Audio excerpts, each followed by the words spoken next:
Welcome to NuttieBuddie Entertainment.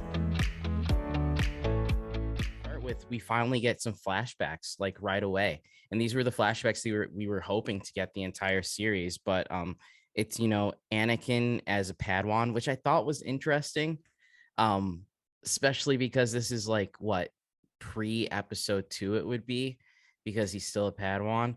Yeah, So it we've could got be pre-episode 2 or it could be episode 2 into the Clone Wars, like right after he got married or whatever. But yeah, he would well he still still be had his hand. Oh, okay. Yeah. So then Yeah. it would be pre-episode 2. I didn't notice that. Good catch. Yeah, I noticed that he still had his hand. So yeah, it was before he got the robotics on him. But yeah, I respect it. The man's 41 and they didn't CGI him. I get it. I respect it.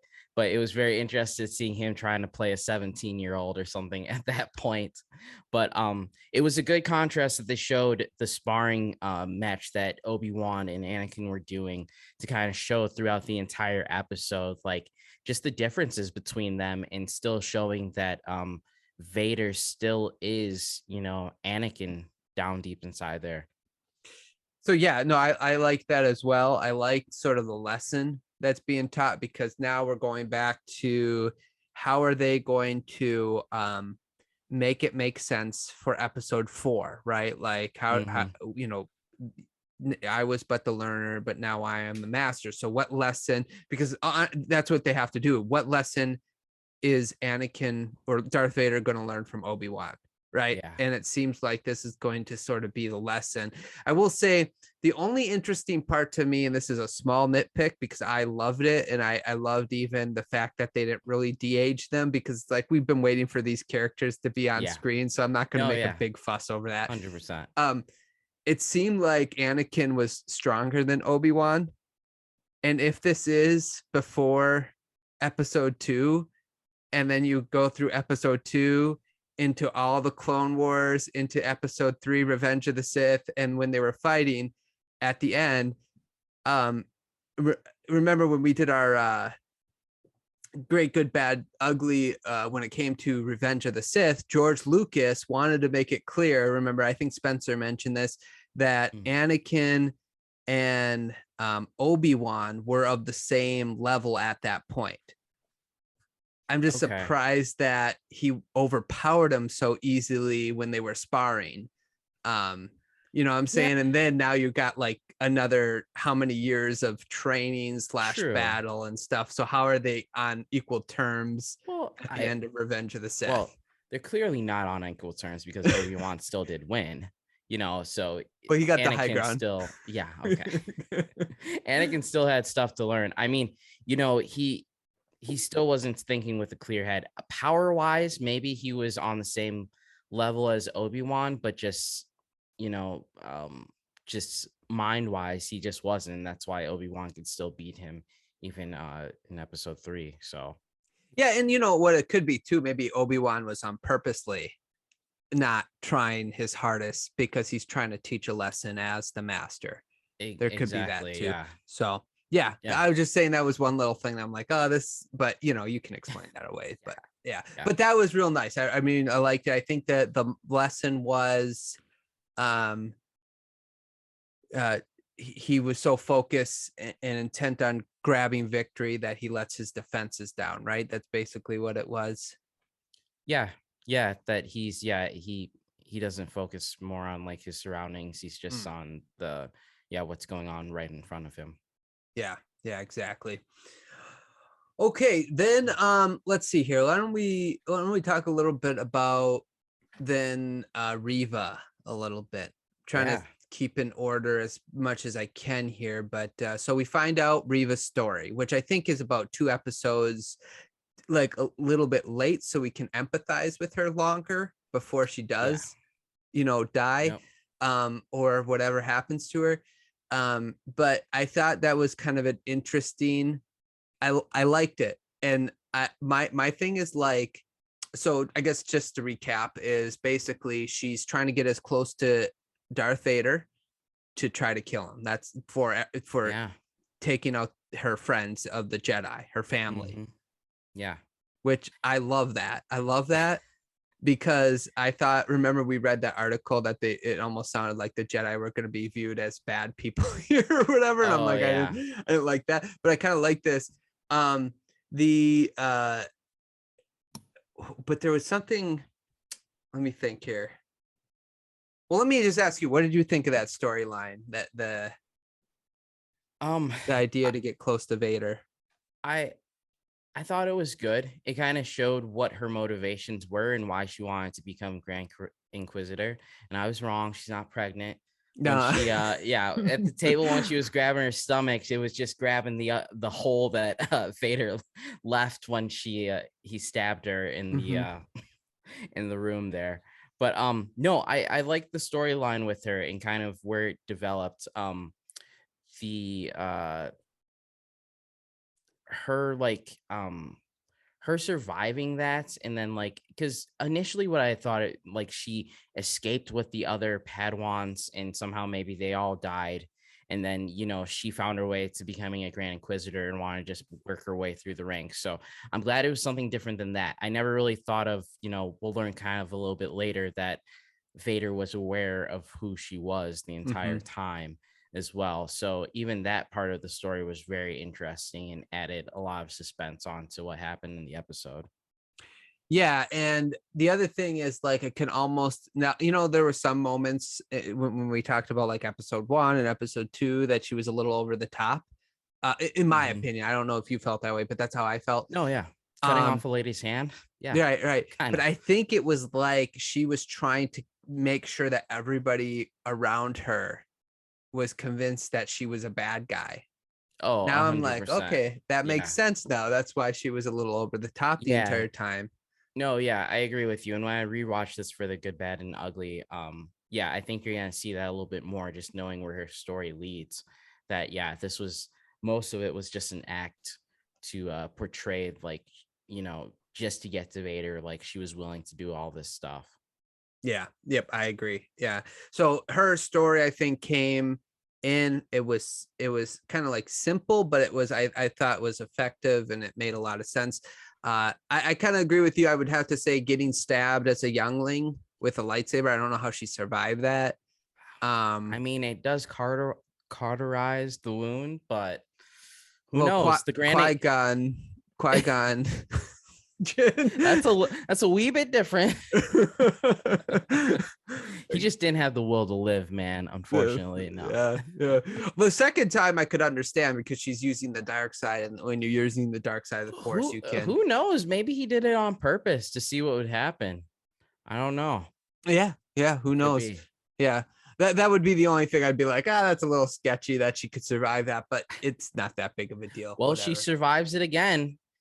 Well, the second time I kind of get it, just because she's, like when Darth Maul survived being chopped in half using the dark side of the Force, so that's what she's kind of playing into at this point. But I see what you're saying. Yeah, so she could survive the second time. The first time, though, I don't know as a youngling how you get stabbed in the stomach and live, but yeah, and that's very interesting.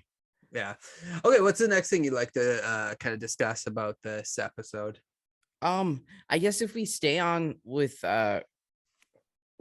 Reva there, just her, so we find out that towards the end of the episode, she's being used the whole time by Vader, which I thought was interesting.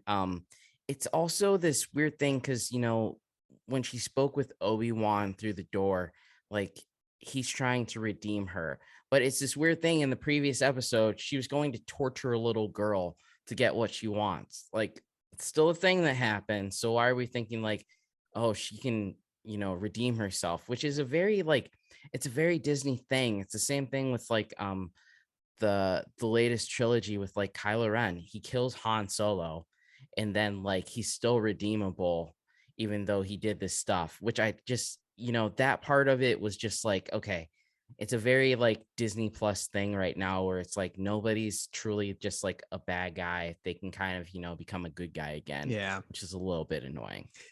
Well, so it started with Darth Vader, and for some reason it's the theme of Star Wars now. Like, we have this one guy who's a villain who did all these bad things, who his son got through to him, and he sort of redeemed himself in a way, but he died. And I don't know. But I'm with you though. Like, why does everybody like the issue with Vader is that his redemption was just like it was death. Like, Mhm. he saved the Luke and he died.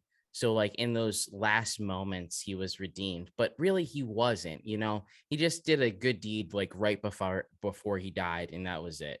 Um just in the later stuff now, it just seems like, you know, they they do all this horrible stuff and then they do one thing, it's like, okay, you're good now. And it's like, no, that's not how it works. Yeah, no, I 100% agree. I just feel like, why can't they just have bad guys for the sake of 100%. it's like, It's like if you were trying to turn the Grand Inquisitor, is he redeemable at this point? hmm, No. yeah. Yeah, no, that's true. I agree. I just, yeah, I'm with you. I just don't. That's why, like, we've talked about this on other podcasts a little bit. Just, but like, my favorite character is Darth Maul, like villain in Star Wars, just Mhm. because he's just like he's the villain. There's no like him trying to be good, playing both Yeah. sides. He's like, I'm a bad guy and I like to be bad, kind of thing. No, So yeah, exactly. Nobody's trying to redeem Darth Maul at some point, like trying to get him over to the light side. So yeah, correct. Okay, another thing about Reva that I figure we could talk about is that scene. So Obi-Wan decides to give himself up, and I'll tell you, this was one part of the episode that kind of baffled me. So he comes out and they put him down, and basically he's trying to talk Reva, and hey, I'm bringing Vader to you, is what he said to her. mhm. I don't understand why Reva put him back into the tunnel there. I think it was to get that distraction that they needed, because if Obi-Wan was in front of Vader, I don't think that he would have, been able to. I think he would have still had enough focus, which he obviously did with Reva, taking the upper hand or something like that. But I think with him being in that ship and using his force capabilities, it kind of weakened him enough to do that. That's what my logic behind it was, kind of thinking like, why would she still let him get away? Um, I think they were anticipating that that would frustrate him enough for him to lose focus. Hmm. You know, I could, yeah. I guess if Vader would have approached Obi-Wan out in the open like that, yeah, the stormtroopers would have been there too if Reva tried to do anything. yeah, Yeah, that's a good point. Yeah. Okay, I can buy that. yeah, That's a good explanation. So she basically put him in there so that he could get away. So Vader had to focus on going after Kenobi. yeah. Because even when he was tearing apart the ship, he could still sense Obi-Wan because that other ship was right behind him. So I think that kind of played part into it as well, where he was still putting more of his focus. I think she was a little late on attacking I him. agree. I You agree. know, I think she was hesitant on attacking him, and that was her downfall in this. Yeah, no, I agree. I agree 100% with that. Uh, okay, another thing you wanted to talk about? Um, the lightsabers in the crate. Oh yeah, That scene that they kind of went through. Did you recognize any of the lightsabers? there was one I thought I recognized. I'm trying to think. One kind of looked like Quinlan Voss's lightsaber. Mm-hmm. It was like the third one in, I think, from the left side. Yeah, But that's the only one that I recognized. gotcha. W- Yeah, I didn't recognize any. Just seeing Okay, if you did. okay. One, No, one. but it'll be interesting because I don't think they would show those without it leading into something more with the Jedi. Um, but yeah, I was even looking through like some, because I was even thinking maybe they like show Mace Windu's Mm, lightsaber, that's what I thought just too. kind of like show if he's alive or dead or something like that. But I didn't recognize his in that pile as well. So yeah, it'll be interesting to see if we get a little bit more um on that. Yeah, yeah. Um, I'm surprised they give up their lightsabers though. Like so, like I in don't. Did they give them up or did they? like, did they find those from Fallen Jedi? Oh, okay. See, I thought like, why would it be, that would make more sense than what I thought, because I was like, why would they give up their lightsabers? Because they need to still protect Well, themselves. yeah, or I mean, if they're trying to hide, and the best way to do that, it's kind of what Obi-Wan did. He buried his lightsaber out in the desert just so he wouldn't draw attention, because maybe just having it close by is too much of a liability. It's something that you would use if you need it more. So, but yeah, that's a good point. I don't know if they gave them up or if those are found. Okay. Yeah, that'd be interesting if they touch on that at all, because like it could have Yeah. been, like you said, either Fallen Jedi or yeah, I don't know. But again, I don't know why they would give them up if it were the Jedi, because even if you want, like Cal Kestis, you played Fallen Order. No, I just downloaded it. I need to play it yet. Okay, this ain't really a spoiler because it's right in Okay. the beginning, but Cal Yeah. Kestis had his lightsaber in the very beginning of the game. Like he Yeah. had it on him ready to fight. And I think that's like the Jedi, that should be like their last resort to expose themselves, is like, if I have to, Yeah. I'm gonna get my lightsaber out. But yeah. Yeah. Let's see here. Let's talk about Vader.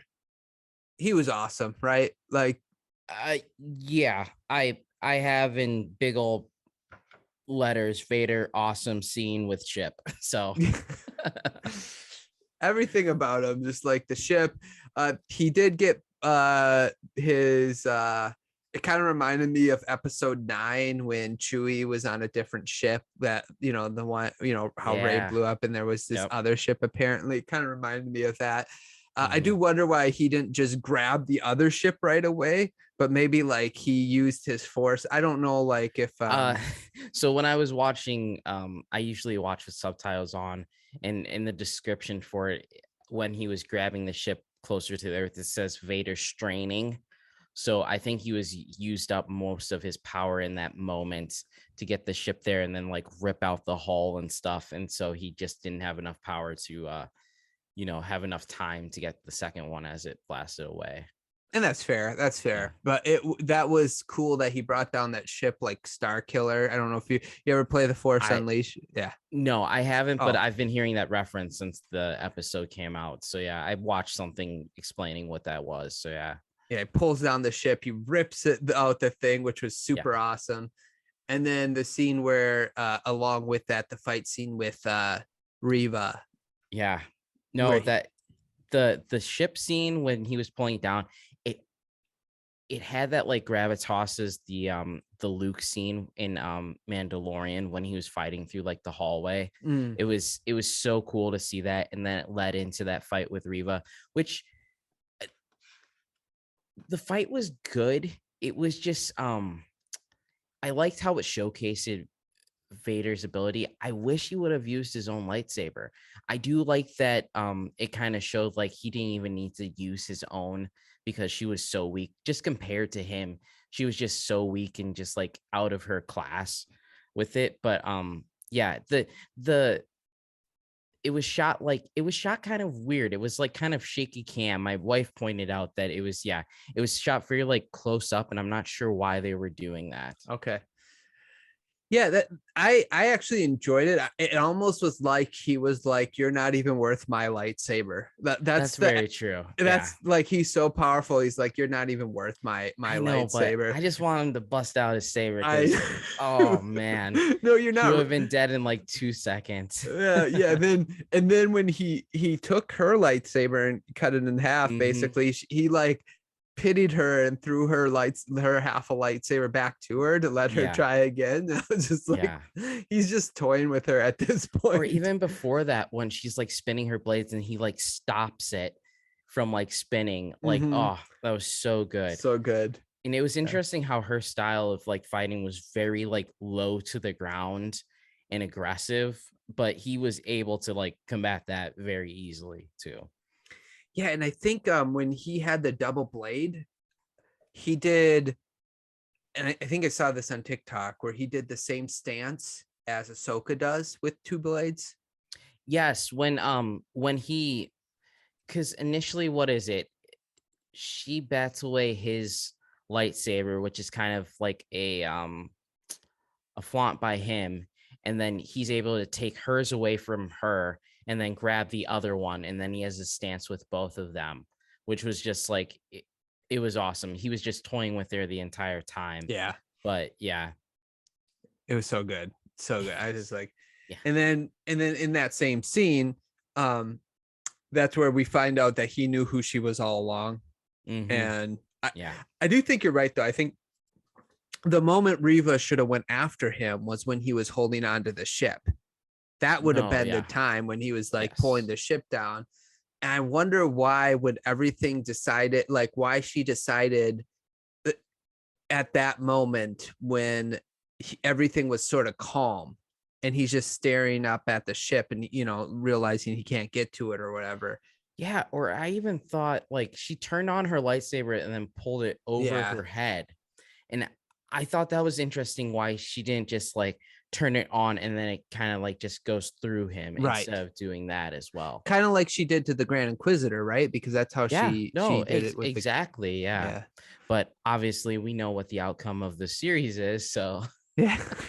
I wonder though if ain't it's gonna like, die, guys. yeah, it's more of like a vengeance thing. Like she wants to throw everything she has into it, like and feel it. Maybe. I Yeah. don't know. Yeah. Yeah. Grand Inquisitor. He's not dead. Thanks so much for listening to Bryan and I talk a little bit about part 5 of the Obi-Wan Kenobi series. If you'd like to listen to the rest of our podcast, click on one of the links below or find our podcast wherever you listen to podcasts today. Let us know in the comments below what you thought of episode 5 of the Obi-Wan Kenobi series. Give us a rating. Let us know your favorite part and maybe even your worst part, however you feel. Subscribe to the channel, like the video. Thanks so much for watching, and we'll talk to you guys soon.